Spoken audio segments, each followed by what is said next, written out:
So this is going to be one of the quickest, easiest way to do a mid-skin fade. So beginning with the new Barber's Low Pro FX trimmers, we're going to go ahead and begin with the first initial guideline.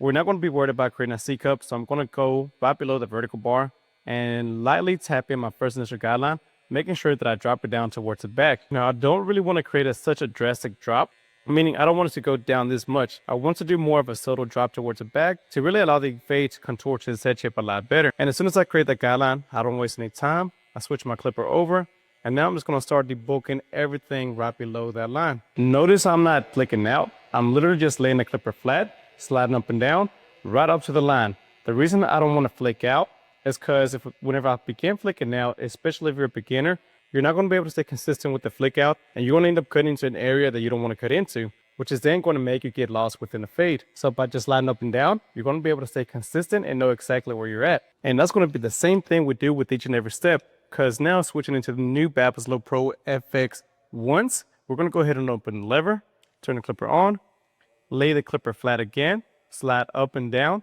and I'm going to create a section about a finger's width, really making sure that I stay parallel to the first initial guideline that I created. As soon as I create that, I'm going to go ahead and close the lever about halfway, start at the bottom, and slide halfway up that section. By sliding halfway up that section, that's going to allow us to start creating gradiency, meaning we're essentially going to be creating a fade within the fade. And as soon as you do that, now we can close the lever all the way. Now we're going to lay the clipper flush, but this time I'm going to be tilting out a little bit. That way only use the corner of the blade to really be able to work in a small section and start fading out the bottom line. Now with this new clippers, they do have an ultra thin blade, meaning that the clipper really stays flush to the scalp a lot more, making it easier to erase any harsh line that I created with the trimmer. Again, that's why I went in that angle that I went in with the trimmer, because I wasn't scared to create a harsh line because I knew I had the right tool to be able to take that line out. And now I'm going to continue working my way up, repeating the same steps. Now with the number one, lever all the way closed, I'm going to go ahead and create another section. Once again, staying parallel with the second guideline, making it about a finger's width. So wherever the first initial guideline starts dropping down, that's where I'm going to continue dropping down each and every one of my sections. And now that I created that section, we have the 0 and the number 1. So of course, a half guard, lever about halfway closed, is easily going to come right in between those and connect those two sections in for us. And also notice by the ear, I didn't worry about it. I wasn't intimidating, trying to do a weird angle around it. I literally just put it down the ear and dug in and just lit up. And now with that faded out, we're going to continue with the number 2. So if you follow me so far, we have a 0, half, 1, now number 2. And with the number 2 this time, I'm just going to be digging in, sliding up. The only different thing I'm doing about this, since I am getting by the parietal ridge, I don't want to completely take away all the bulk. And by sliding right up the head like this, that's going to allow me to start blending into the top and creating a square silhouette. Again, if I were to go with the head shape, I would really create a round shape and he would look a little odd.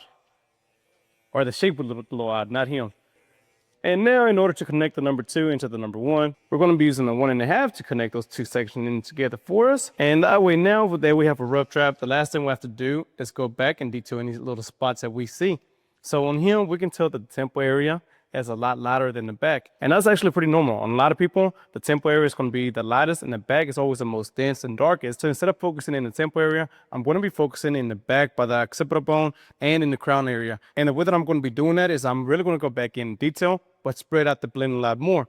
Meaning if my guidelines in this section were this wide, if they were a finger's width, towards the back where it gets a little bit darker, I'm going to do a finger and a half width now to really be able to create that gradiency, make everything match from the back into the sides. And then that way, once we hit it with the sana colita rana, now we come up with the nice even silhouette all throughout. Notice how the back matches up with the front. But by really stretching out the back, you can see that everything flows in a lot better all the way from the back into the sides. But just like that, my guy's feeling himself, so he's ready to go.